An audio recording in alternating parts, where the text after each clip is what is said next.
Alhamdulillah, wassalatu wassalamu ala rasulillah Sayyidina wa habibina Muhammad ibn Abdullah wa ala alihi wa sahbihi wa man ittaba hudahu amma ba'd. Yang terhormat Imam Masjid Agung Awal Fathul Mubin beserta segenap wakil-wakil imam dan pegawai syar'i, yang terhormat Ketua Badan Ta'mir Masjid beserta segenap pengurus BTM, dan yang terhormat para orang tua, para sesepuh, para tokoh dan para pemuka, yang terhormat jamaah sekalian, jamaah salat isya, tarawih dan witir, bapak-bapak, ibu-ibu, saudara sekalian. Syukur alhamdulillah sampai saat ini kita semua masih tetap dikarunia nikmat oleh Allah Subhanahu wa taala, nikmat kesempatan, panjang umur, sehat walafiat. Alhamdulillah. Mudah-mudahan kita berdoa kepada Allah, kita semua tetap dikaruniai oleh Allah taala panjang umur, sehat walafiat, diberi kekuatan istiqamah dalam iman, Islam, taat dan takwa sampai akhir hayat. Semoga kita semua dapat berhasil untuk membawa husnul khatimah. Amin ya rabbal alamin. Jamaah sekalian, saya malam hari ini akan menguraikan tentang masalah zakat fitrah. Namun sebelumnya saya ingin mengingatkan diri saya pribadi dan para jamaah sekalian, mengingatkan dalam rangka kita saat ini sudah berada di babak perempat final ya.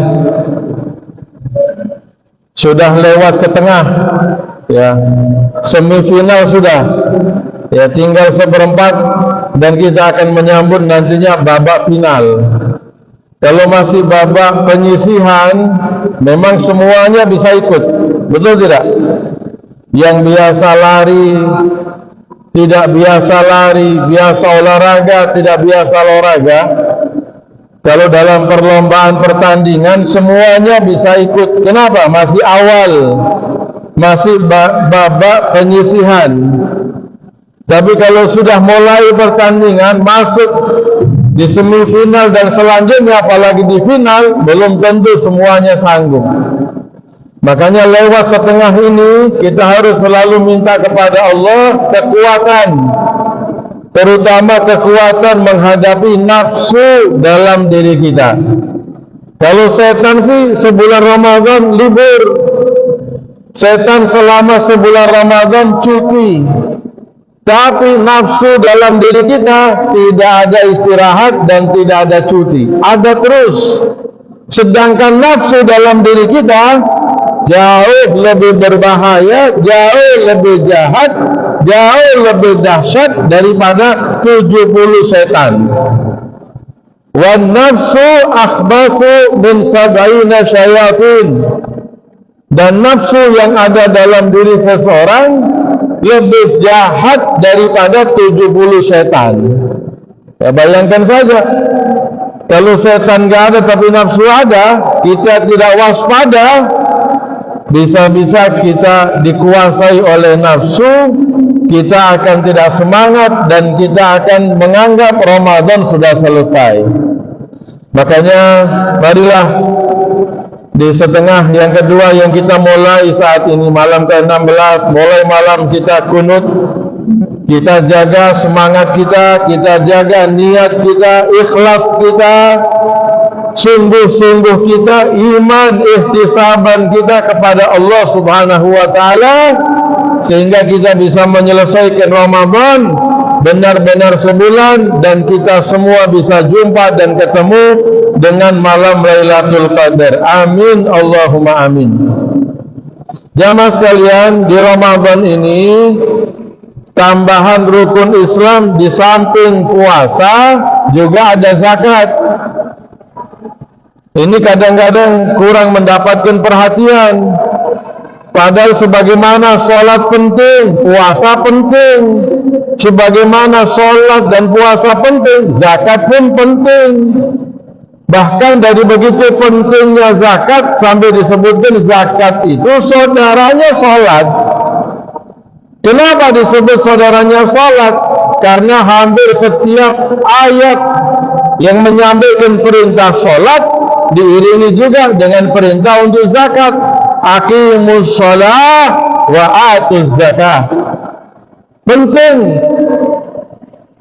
Bahkan disebutkan zakat yang diwajibkan di bulan Ramadan ini menentukan diangkatnya atau ditolaknya puasa sebulan yang kita tunaikan.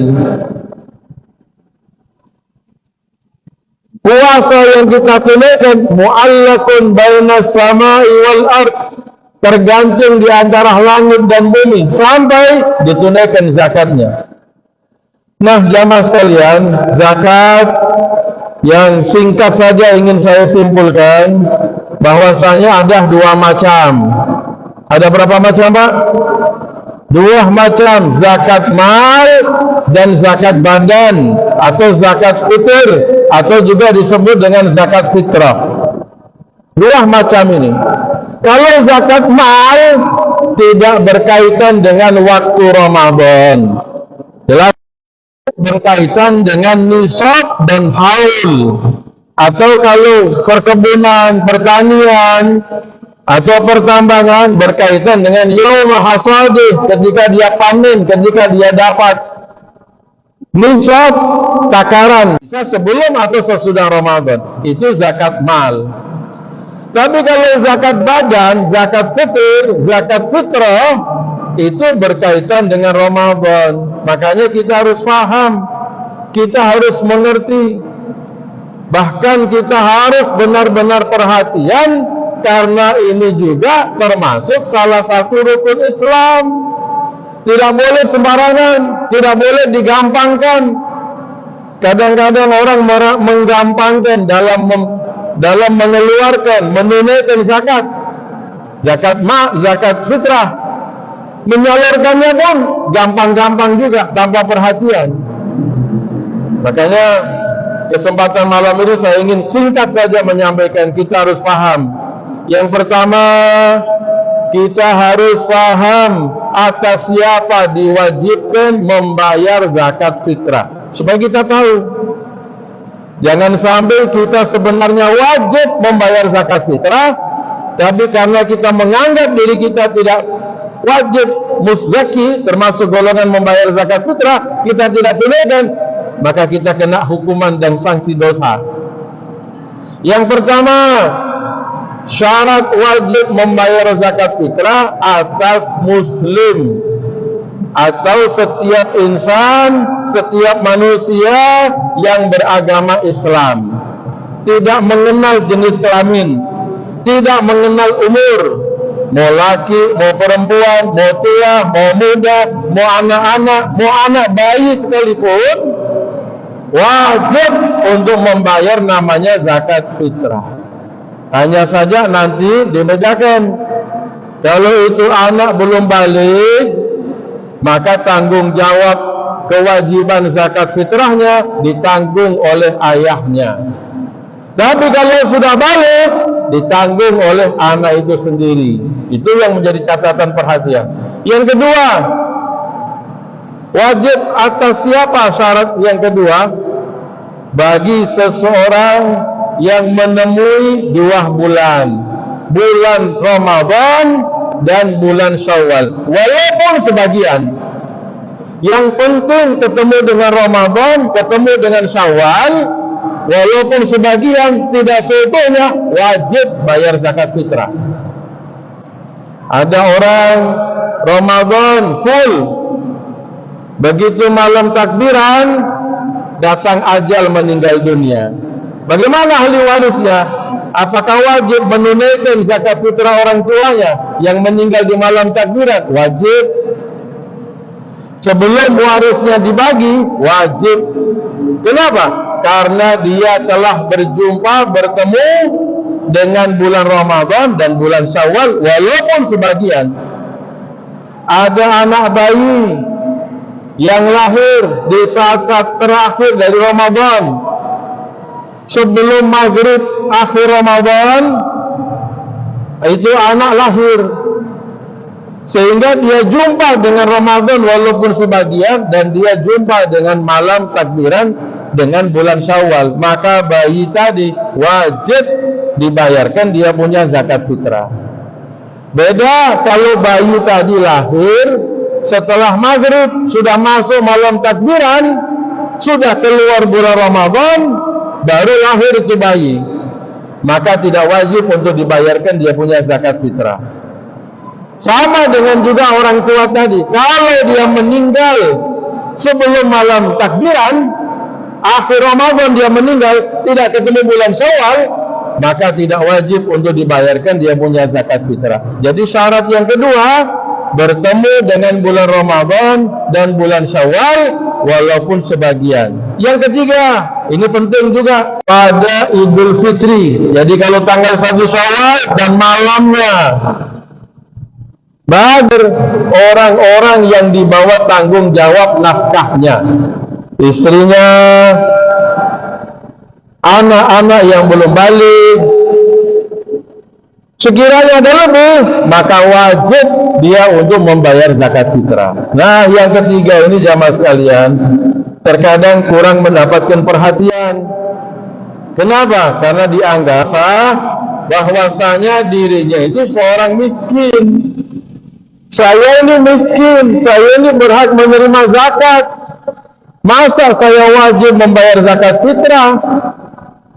Padahal meskipun dia itu miskin, meskipun dia itu mustahik atau orang yang berhak menerima zakat, tapi kalau dia di 1 Syawal dan malamnya ada kelebihan, wajib baginya untuk membayar zakat fitrah. Bisa difahami ya? Ini yang ketiga ini banyak yang lalai. Karena kalau diperhatikan syarat yang ketiga ini, hampir semuanya terkena kewajiban membayar zakat fitrah. Kalau mau dibilang, hampir tidak ada Pak yang sampai tidak memiliki kelebihan, hanya kebutuhan sehari semalam. Kalau mau dibilang dalam satu rumah tangga itu, rata-rata memiliki HP aja lebih dari satu. Padahal kalau mau dibilang HP sudah lebih dari satu, itu sudah lebih daripada, bukan lagi primer, sudah lebih daripada sekunder. Bukan kebutuhan mendesak untuk komunikasinya. Sehingga meskipun demikian, meskipun dia mustahik, dia termasuk muzaki. Dia termasuk orang yang wajib untuk membayar zakat. Ini sampai-sampaikan, harus diingatkan, jangan sampai dia wajib bayar zakat tapi dia tidak bayar zakat. Waliyadzubillah. Masuk malam takbiran, begitu masuk malam takbiran, keluar Ramadan, masuk bulan Syawal, saat itulah waktu wajib untuk membayar zakat fitrah. Batasnya sampai kapan? Sampai imam mulai sholat Idul Fitri. Begitu imam mulai sholat Idul Fitri, berakhir waktu wajib untuk membayar zakat fitrah.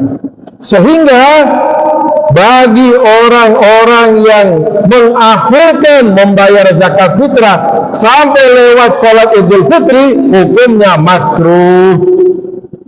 Kalau sampai diakhirkan waktu maghrib, hukumnya haram. Sehingga sebelum sholat Idul Fitri, waktu paling mentok maksimal itu zakat fitrah sudah harus dibagikan, sudah harus disalurkan, sudah harus diberikan kepada mereka yang berhak untuk menerima. Bagaimana kalau dia membagikan, menyalurkan zakat fitrah sebelum malam takbiran, masih di bulan Ramadan? Apakah boleh? Boleh. Boleh membayar zakat fitrah sejak awal Ramadan. Yang penting sudah masuk bulan Ramadan, sejak saat ini sudah boleh untuk membayarkan zakat fitrah. Yang penting nanti ketika di waktu wajib, baik yang muzaki maupun mustahik yang menerimanya harus tetap statusnya sebagai muzaki dan mustahik. Beda dengan membayar fidyah. Kalau membayar fidyah itu harus masuk hari di mana orang itu tidak berpuasa. Seandainya ada orang lanjut usia, orang sudah tua, tidak mampu, tidak sanggup untuk berpuasa, atau ada orang sakit dengan penyakit yang tidak diharapkan sembuh. Kalau memang dia sakit dengan penyakit diharapkan sembuh, tidak boleh diganti dengan bayar fidyah, harus diqadha puasa di luar Ramadan. Tapi kalau dia itu sakit dengan penyakit yang tidak diharapkan sembuh, diganti puasanya dengan membayar fidyah. Bagaimana caranya? Ini perlu diperhatikan. Kalau tadi zakat fitrah boleh didahulukan, tapi kalau fidyah tidak boleh didahulukan. Jadi ketika hari pertama Ramadan dia tidak bisa puasa, maka dia bayarkan fidyah untuk hari pertama itu. Hari kedua dia tidak bisa puasa, dia bayarkan fidyah untuk hari kedua. Jadi tiap hari membayar fidyahnya harus menunggu hari di mana dia tidak puasa, atau dia membayarnya untuk hari itu dan hari sebelumnya, itu boleh. Tapi kalau dia membayarnya didahulukan, dia masuk Ramadan tanggal 1 langsung dia keluarkan beras. Ini fidyah orang tua saya, atau ini fidyah saya punya kakek, atau ini fidyah saya punya nenek. Selama 1 bulan ini 1 karung beras. Padahal Ramadan masih baru tanggal 1. Ini tidak bisa. Bedanya dengan zakat fitrah itu. Ini juga perlu mendapatkan perhatian. Tidak boleh sembarangan. Itu tadi yang kedua, waktu ya. Jadi pertama atas siapa diwajibkan. Kemudian yang kedua, waktu. Kemudian yang ketiga, apa yang dibayarkan pada saat zakat fitrah. Jadi pada saat zakat fitrah itu apa yang kita bayarkan? Apakah kita bayarkan berupa uang, atau kita bayarkan berupa cookies, atau berupa lauk, atau berupa makanan pokok, atau yang lain? Nah, ini perlu kita pastikan, kita harus jelas. Jadi ketika membayar zakat fitrah itu adalah porsinya makanan pokok. Kalau kita menunaikan kurban, itu porsinya lauk. Kalau kita menunaikan zakat mal, itu porsinya DP manta, DP doi. Jelas? Jangan dirubah-rubah. Karena tidak mau repot, tidak mau susah, cari gampang, semuanya diuangkan. Nanti besok-besok Idul Adha kurban, sudah tidak potong sapi, tidak potong kambing. Yang dibagi besok-besok adalah uang. Jadi kalau fitrah itu porsinya makanan pokok. Sehingga Rasulullah SAW boleh menyebutkan zakatul fitir, zakat fitrah itu tuhratul lisa'im minar rafas, kata beliau. Zakat fitrah itu hikmah, manfaatnya pembersih bagi orang yang berpuasa minar rafas, daripada ucapan perbuatan yang keji, yang tidak baik. Boleh jadi dia puasa tapi masih ketelepasan bicara yang tidak baik, atau melakukan sesuatu yang tidak baik, dihapus, dilebur dengan dia membayar zakat fitrah. Terus kata Nabi apa? Wa tu'matun lil fuqara wal masakin. Dan zakat fitrah itu berfungsi sebagai bantuan makanan bagi orang-orang fakir dan miskin. Jadi sama Nabi disebutkan makanan, makanan. Bahkan dalam hadis yang lain, farada Rasulullah sallallahu alaihi wasallam, Rasulullah mewajibkan zakat al-fitr, zakat fitrah, sa'an minat tamar wa sa'an minat syair. Rasulullah mewajibkan zakat fitrah dengan satu sa' dari apa? Dari kurma, dari gandum. Makanan yang disebutin sama Nabi. Sehingga tiga mazhab, mazhab Maliki, mazhab Syafi'i, mazhab Hambali, tiga mazhab mensyaratkan, mengharuskan membayar zakat fitrah itu tidak boleh diganti, tidak boleh dirubah, harus menggunakan makanan pokok. Makanan pokok yang berlaku di daerah Muzaki di mana berada orang bayar zakat fitrah itu ada. Dia di Indonesia, Sulawesi Utara, di Manado, makanan pokoknya masyarakat umumnya apa? Itu yang dibayarkan. Jadi ketika kita membayar zakat fitrah, bayarlah dengan makanan pokok. Makanan pokok kita apa? Beras. Maka bayarlah dengan beras. Berapa banyak? Satu sok. Satu sok itu kalau dikilogramkan berapa? 2,7 kilogram. Fatwa MUI tahun 2022. 2,7 kilogram. Kalau bagus, lebih baik digenapkan jadi 3 kilo. Satu jiwa 3 kilo. Kalau dalam rumah tangga ada 4 orang, suami, istri, 2 anak, maka masing-masing 3 kilo. 3 kilo kali 4, 12 kilo. Digenapkan saja supaya lebih rapi, lebih aman, lebih sempurna. Bagaimana kalau ingin membayarnya dengan uang? Kalau kita baca di edaran Kementerian Agama, ada 2 solusi. Solusi yang pertama, bawa uang ke UPZ. Sampaikan, ini saya amanahkan, saya wakilkan Bapak untuk beli beras. Nanti saya wakilkan untuk niat, saya wakilkan juga untuk menyalurkan. Jadi meskipun orang tadi bawa uang, karena boleh jadi dia sudah tua, tidak sanggup mau pikul, mau bawa beras, atau UPZ menyiapkan beras sehingga mereka datang bawa uang, beli beras kepada panitia. Bisa juga seperti itu. Yang kedua, kalau memang ingin membayar dengan uang dan menyalurkannya juga dengan uang, maka mengikuti mazhab Abu Hanifah atau mazhab Hanafi. Karena dalam mazhab Hanafi, dan ada beberapa ulama yang mengikuti mazhab Hanafi, membolehkan membayar zakat fitrah dengan nilainya, dengan harganya, dengan nominalnya. Tapi harus ikut mazhab Hanafi.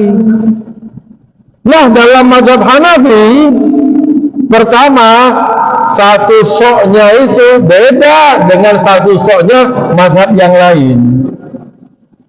Kalau satu sok dalam mazhab yang lain 2,7 kilo. Kalau digenapkan 3 kilo.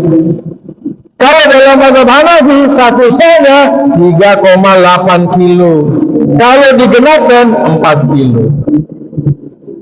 Yang kedua, dalam mazhab Hanafi makanan pokoknya bukan makanan pokok setempat, tapi makanan pokok yang diakui dalam mazhab Hanafi, makanan pokok yang ada di zaman Nabi Muhammad SAW. Silahkan pilih. Apa itu? Ya salah satu. Kalau tidak gandum ada 2.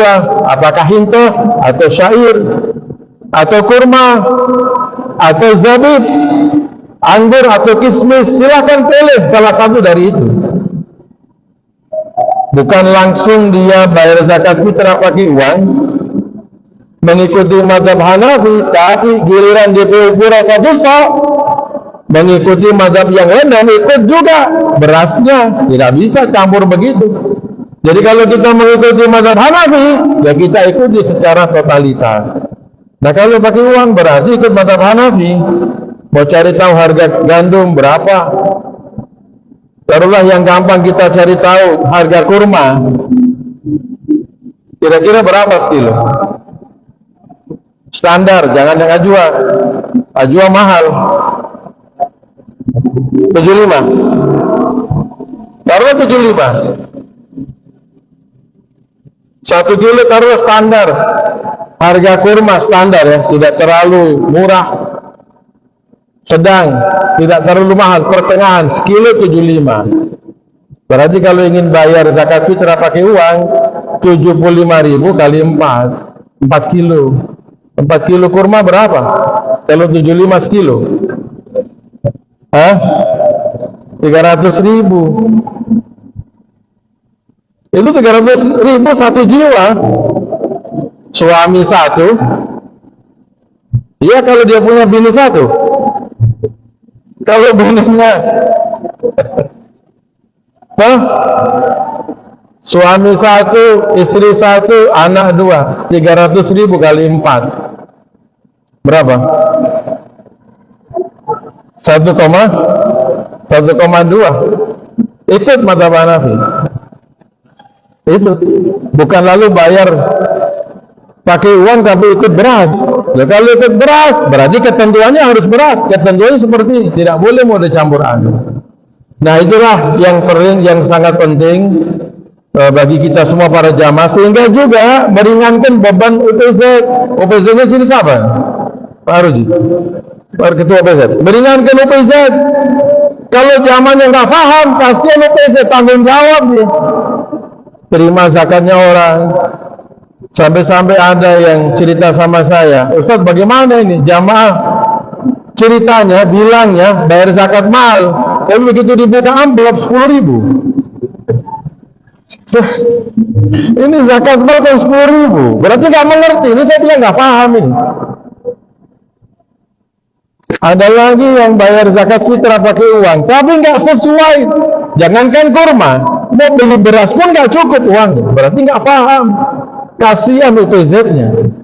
Tanggung jawab kepada jamaahnya. Makanya kita semua kaum muslimin muslimat, ayo perhatikan masalah hukum-hukum syariat, sholat kita, puasa kita, zakat kita. Karena ini kita di Ramadan, puasa, zakat, kita harus benar-benar paham. Insyaallah, mudah-mudahan yang singkat, meskipun sebenarnya masih panjang yang ingin disampaikan, yang singkat ini mudah-mudahan kita bisa pahami. Jadi intinya ketika kita akan bayar zakat, siapkan beras. Setelah itu niat. Setelah itu silahkan disalurkan secara langsung atau diberikan melalui UPZ. Jadi harus ada berasnya. Mudah-mudahan insyaallah jelas dan